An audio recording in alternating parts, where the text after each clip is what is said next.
Good afternoon, everybody. Happy Friday to you, May 16th, 2025. I have all of your stories for your rush hour ride home.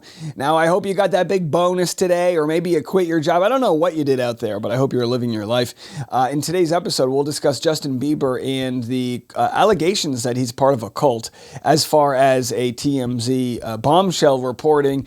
His former friends are saying his pastor is a little too close in his ear, so we'll share that. And then Taylor Swift beefing with Donald Trump. He says she's no longer hot.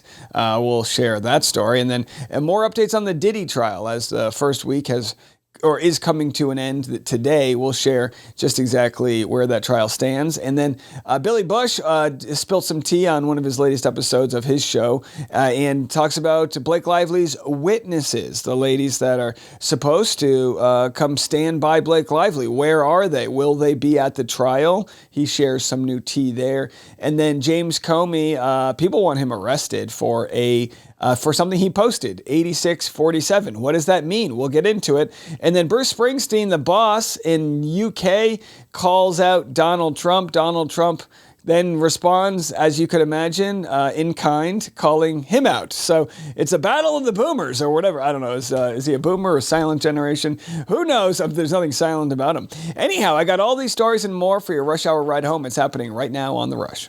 Well, we don't like to start with too heavy of a topic, but we have a huge beef with sit-in fast food restaurant TGI Fridays calling out Chili's. Chili slaps back. TGI Fridays says, somebody tell Chili's to stay in their lane.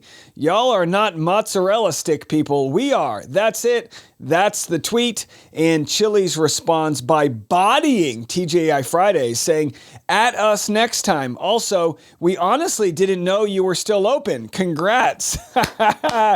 Great play. This is my response. When I post social media clips of the podcast, I've had this guy try to talk trash to me on Facebook.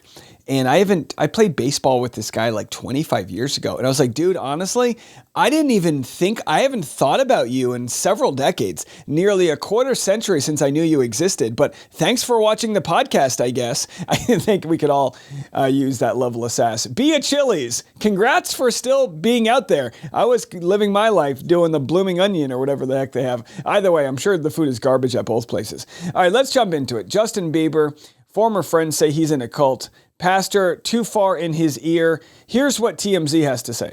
They are saying this is a cult and that Judah is the cult leader. Judah has laughed at that. Like, if we're a cult, we're the worst cult in histories of all cults. We meet once a month, guys. We're told Judah and Justin were going to Scooter saying, why don't you love Jesus? And Scooter's Jewish, right? And was really pushing this, excoriating Scooter for not believing in Jesus. Yeah, so this whole documentary that's coming out by TMZ seems to really be pro Scooter Braun. Now, Scooter Braun, he's essentially a billionaire. And as Bernie Sanders will explain to us later on, not many billionaires got to where they are based on great ethical work. Dolly Parton, not a billionaire because she gives a lot of her money away. But either way, there could be a scenario where, Justin Bieber, maybe his pastor's not a cult leader, but it can be a very close relationship between a religious leader and a cult leader. Justin Bieber probably does have free will. It doesn't mean his pastor's not influential in his decision making. But yeah, this is what happens sometimes when you get into a high control religion is you excommunicate people that have different beliefs than you. Myself, I've got Christian friends, Jewish friends, Muslim friends, atheist friends, agnostic friends. I think it's good to surround yourself by diverse viewpoints. I think that's fine, right? I don't know, just me. Pray for me. Okay, Bill Belichick, pray for him, raves over his girlfriend Jordan in this interview with Michael Strahan, says she's been terrific. Well, she's 48 years younger than him, and he's praising his much younger granddaughter-aged girlfriend. A lot has been made about your relationship with Jordan Hudson. It's been getting a lot of attention. She isn't here this morning, but what do you think about all the attention that your relationship has been getting? Yeah, well, she's been terrific, through the whole process, and she's been very helpful to me. She does the business things that don't relate to North Carolina that come up in my life, so I can concentrate on football, and that's really what I want to do. I acknowledged her in the book. She was very helpful on that with the tribute pages, and also given a perspective of the book from kind of a business side. Sometimes I get a little football technical, and so she did a good job of. So Bill Belichick talks about getting football technical. Now, here's the honest truth. I can't diagnose Bill Belichick, but he's probably somewhere on the spectrum.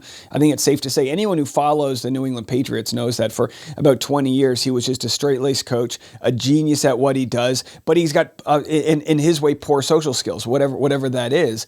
And now he's got a girlfriend who people are saying is exploiting him as if he's in some sort of mental decline. He is a lot older, but he seems to have all of his wits about him, and he's found somebody in some weird relationship that seems to work. She's a consenting adult who is, running his social and being the Gen Z that like a boomer dating a Gen Z. You should never date past the closest generational gap, right? I could see a boomer dating a Gen X, but a boomer should not be dating a millennial, let alone a Gen Z. You know what I mean? Be on balance there. So what did Jordan mean to you?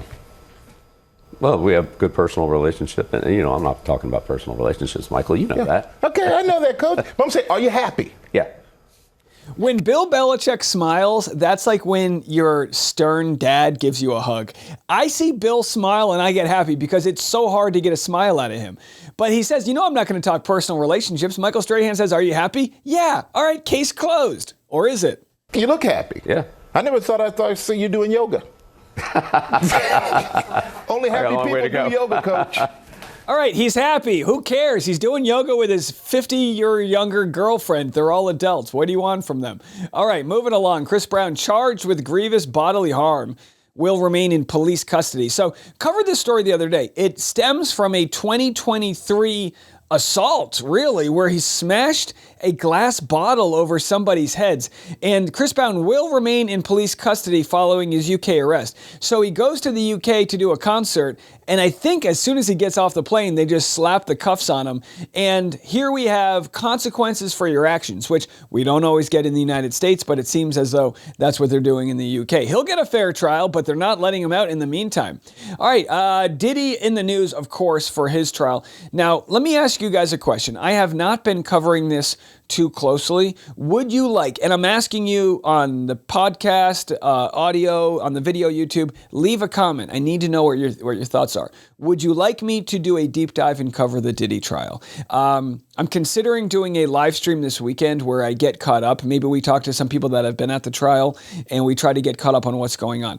The alleged quote-unquote sex slave has been vindicated by Cassie's testimony. So there's a lot of, again, we can't crack into all of it right now, but one thing that we know is that there's brutal footage of Diddy abusing his ex, Cassie.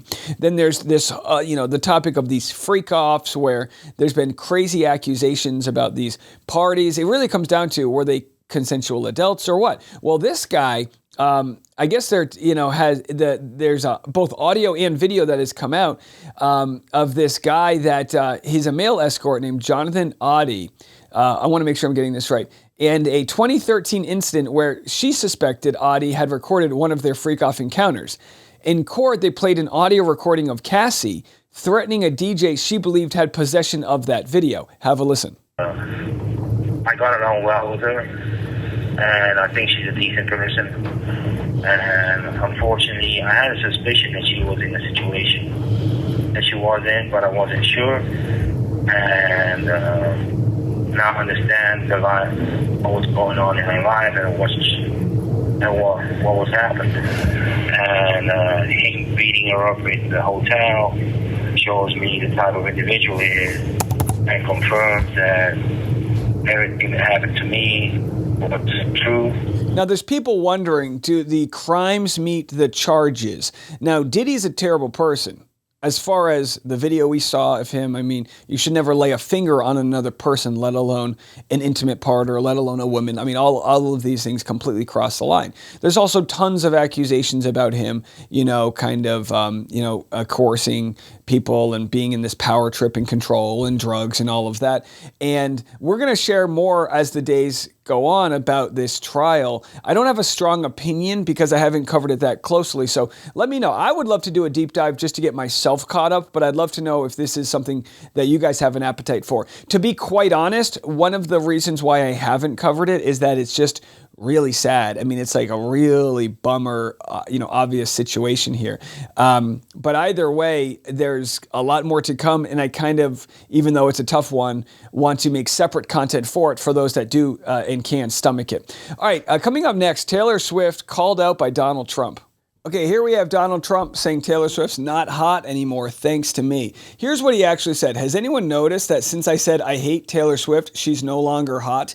Now, here's the problem with Donald Trump. He bases what he thinks about other people based on what they think about him, which, very petty, narcissistic, and it's like this is the president of our country. This is the guy who has the nuke codes and who's putting mass tariffs on other countries, and he's got beef with a pop star, all because Taylor Swift has a political opinion that she doesn't like his policies.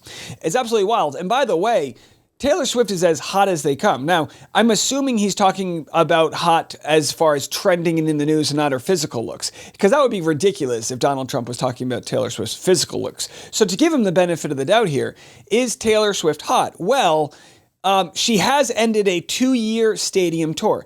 Donald Trump, at the present, can barely fill a small auditorium. She's filling stadiums. Is Taylor Swift hot?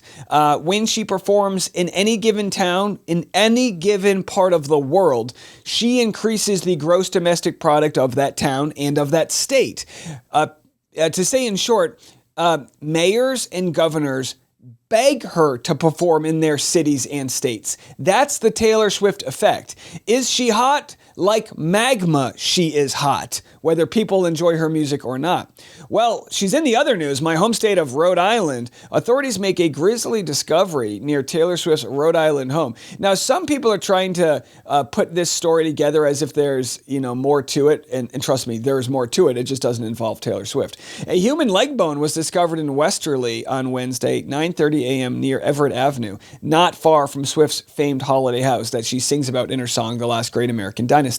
I think finding a leg is very suspicious, said a resident. Yeah, no, it is. There is information that there may be a serial killer on the loose. We've already covered it in Connecticut. Rhode Island and Connecticut right next to each other. So if there's a serial killer in Connecticut, bones could wash up in Rhode Island. Taylor Swift had nothing to do with it. She didn't. But either way, some people think, maybe this has to do with the story. It doesn't, period. All right, let's move it along. So, saw this post in the Team Justin Baldoni subreddit, and this is from Billy Bush's channel here, talking about the other people that Blake Lively said will be coming forward in this lawsuit. Now, it was revealed early on, no, there's other people that are going to testify. As far as we know right now, nobody has been subpoenaed. Jenny Slate, Isabel Ferrer, the person who played young Blake Lively. But is there more to the story? Is Blake Lively holding on before they want to bring them up? I mean, they're running out of time. Have a listen. There. Blake Lively and Ryan Reynolds. It's just become clear to me, like the biggest thing that's coming down, the one thing that Blake has, if this thing gets to trial, is she has said, there are 2 other women who filed sexual harassment complaints. And we believe those 2 women would have to be Jenny Slate, the co-star, and the girl who played the younger version of Blake's character, Lily, Isabel Ferrer. And Sony says there are no other complaints. We didn't receive them. Now, I know for a fact that the Wayfarer guys, Baldoni and Heath, who are in this lawsuit, Justin and his partner, Jamie Heath, they got her, this Jenny Slate, she had an Airbnb while they were filming, and she was like, it's dangerous. My child can fall out the window. It's a dangerous window here. I have a 3-year-old. I cannot, I'm so scared to be in this place. And they said, oh my God, you're a mother with that on your mind. We are going to, and they rent her own new place for $17,000 a month, and Wayfarer picks it up. I've seen communications, and I'm telling you, that is nothing but love and thank you. This woman is not coming forward with any type of sexual harassment complaint.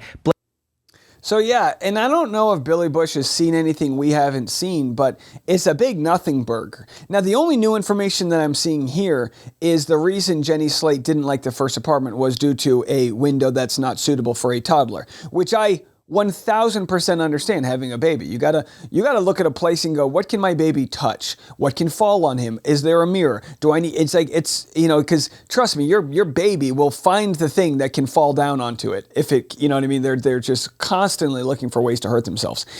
So that's a big nothing burger here. But it does beg the question, and we have to revisit this from months ago. This idea that Blake Lively said other people would come out when somebody has done something wrong. Chris D'Elia, right? He was accused of some inappropriate stuff in the comedy world. As soon as the accusations come out, there's 10 other accusations, right? Because in most cases, when someone's doing something wrong, there's problematic behavior that pops up in all these different ways. Oh yeah, he was this, he was that. Nothing like that has come out from Justin Baldoni. In fact, he had a good-looking young intern or secretary, whatever she was, and she's just sang his praises. No, he never once hit on me, looked at me weird, did this, was inappropriate. And now, could there be examples where somebody just randomly is a straight-laced person and then one day they become a super creep? Maybe, but we just never see that happen. We look for patterns of abuse, right? So that's the case. Will there be patterns of abuse? And the more people have overturned rocks and stones to find evidence, the more they've seen the patterns are that Justin Baldoni actually is a pretty good guy. That's just where they're at, including support from Scarlett Johansson. So Scarlett Johansson, of course, was with Ryan Reynolds. Relationship didn't end well. Some say that Ryan Reynolds cheated on Scarlett Johansson with Blake Lively when their relationship began. I don't know. But she says she hasn't met Justin Baldoni, but admits Blake Lively feud makes it weird timing because he produced her new movie. And not only that, she says that the new movie, things went well. Let's see, there's a quote in here that she got this movie Eleanor the Great coming out, and she said even though she's never met Baldoni, their company has been really great. They were super supportive throughout the process.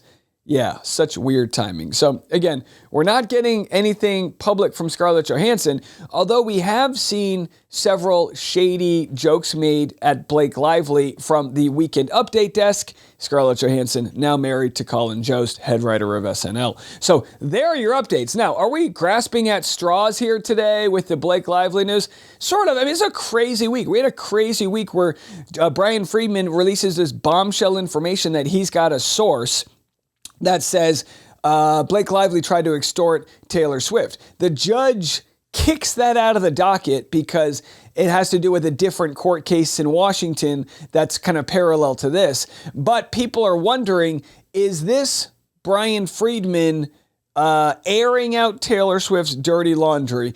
And I say dirty laundry, but it's really Blake Lively's dirty laundry. And exposing what Taylor Swift had to deal with, which was Blake Lively trying to coerce her to come forward, or I'm going to release all these text messages.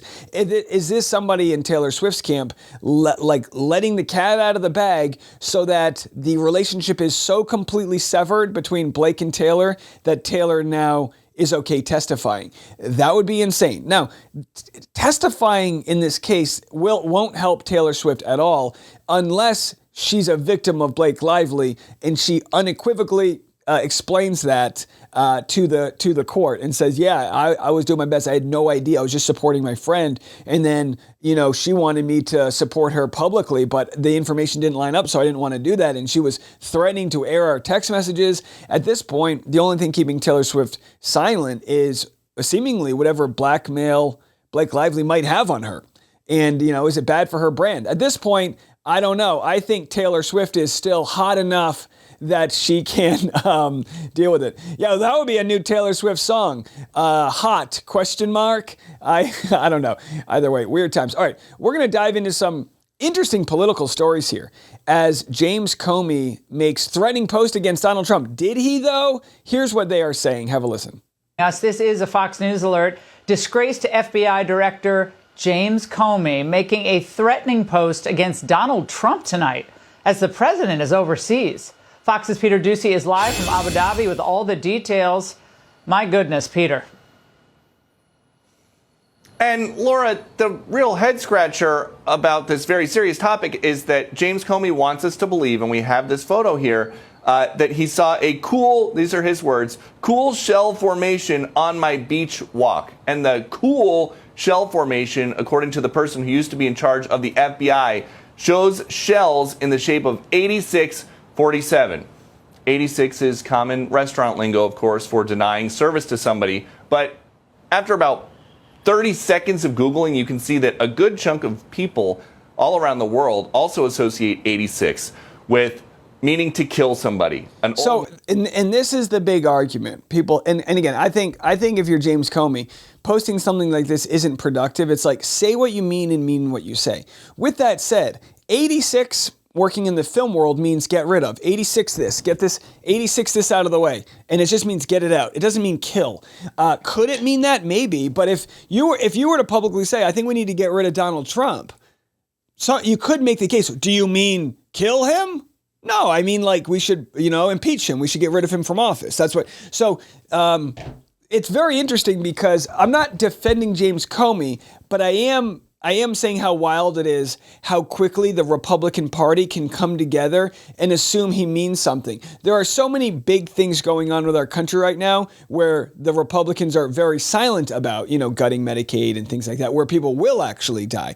But I find this interesting. So Comey then deletes it and he says, I posted earlier a picture of some shells I saw today on a beach walk, which I assumed were a political message. I didn't realize some folks associated those numbers with violence. It never occurred to me, but I oppose violence of any kind, so I took the post down. Now, I wouldn't have seen 86 as killing. I wouldn't. But again, if you look at Matt Gaetz, he said this in a tweet last year. We've now 86'd McCarthy, McDaniel, and McConnell. And what he meant when he said 86 was remove them from office. So again, the term 86 can mean a bunch of different things. Eject or bar someone from a restaurant. Again, reject, discard, or cancel. The passwords will be 86'd by next October. So it means remove or eject. That's what it means. And yet we're seeing everyone, Marjorie Taylor Greene, Ted Cruz, everyone saying this is a death threat. And I always go down to what's the simplest thing? What's the simplest thing here? Is James Comey, former FBI director, who, by the way, probably single-handedly gave Donald Trump the election when he did this last-minute Hillary Clinton investigation thing right before the election. Is someone like James Comey posting on Instagram or Twitter a death threat? Is that what they're doing? And people are saying, well, this was code to activate. This was communication. Why doesn't he just use the Signal app like everybody else does? So I don't quite buy it. I think this is a very, because I have to look at my own bias and go, am I missing something here? And I go, I think this is somebody who, to say that he stumbled upon this on the beach, maybe, but 8647, remove the 47th president, Donald Trump. That's how I read it. And it's like Marjorie Taylor Greene says, how many times are Democrats going to try to assassinate President Trump? So this is now considered an assassination attempt. Come on, this is insane. Here's what Tulsi Gabbard had to say on Fox News. Do you believe Comey should be in jail? I do. Any other person with the position of influence that he has, people who take very seriously what a guy of his stature, his experience, and what the propaganda media has built him up to be, I'm very concerned for the president's life. We've already seen assassination attempts. I'm very concerned for his life. And James Comey, in my view, should be held accountable and put behind bars for this. How can you, let me just, I don't understand. If I were to say 8647, do I go behind bars? Should everyone just say 8647? Honestly, the definition is right here. Reject the president. He's actually getting impeached right now. People can say, I reject, I don't know. I don't understand. It seems to me as it's just a simple way to try to stop political protesting. Well, who can't be stopped? Billionaire Bruce Springsteen, a.k.a. The Boss. Here's what he had to say, and this is a great way to end our episode today. Here's what he had to say while performing in the United Kingdom regarding his thoughts on the current president. You might say he wants to 8647. In my home, the America I love, The America I've written about, that has been a beacon of hope and liberty for 250 years, is currently in the hands of a corrupt, incompetent, and treasonous administration.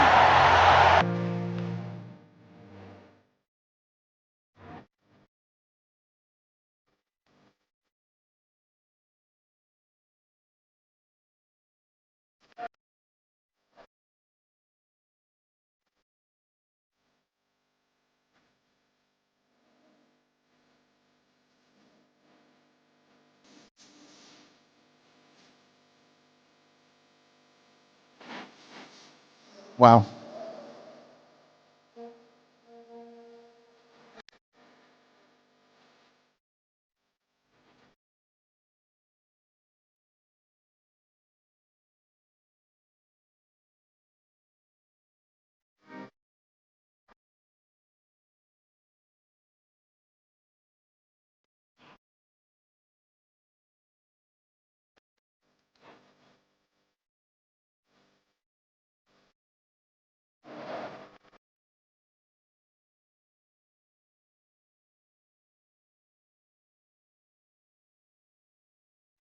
A majority of our elected representatives have failed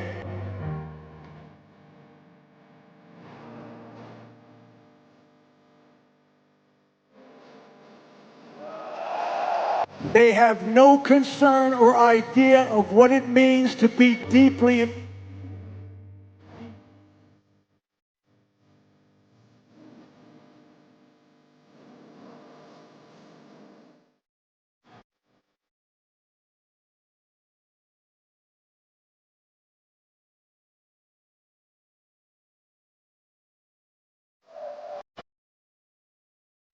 There it is. We'll survive this moment. And I agree with Bruce Springsteen here. I think there's a megaphone that's given to some of the more toxic people in our country right now. You can lead by fear or you could lead by love. And in the past, leading by fear has kind of been a way to unite people, afraid of insurgency. And that's exactly what they're doing. They're making it an us versus them. And it just doesn't have to be that way. And I think seeing good art play out, it can be exposed that it doesn't have to be that way. Here's what Trump had to say. I see that highly overrated Bruce Springsteen goes to a foreign country to speak badly about the President of the United States. Never liked him, never liked his music or his radical left politics, and importantly, he's not a talented guy, just a pushy, obnoxious jerk who fervently supported crooked Joe Biden, a mentally incompetent fool, and our worst ever president who came close to destroying our country. If I wasn't elected, it would have been gone by now. Sleepy Joe didn't have a clue as to what he was doing, but Springsteen is dumb as a rock and couldn't see what was going on, or could he, which is even worse, this dried out prune of a rocker.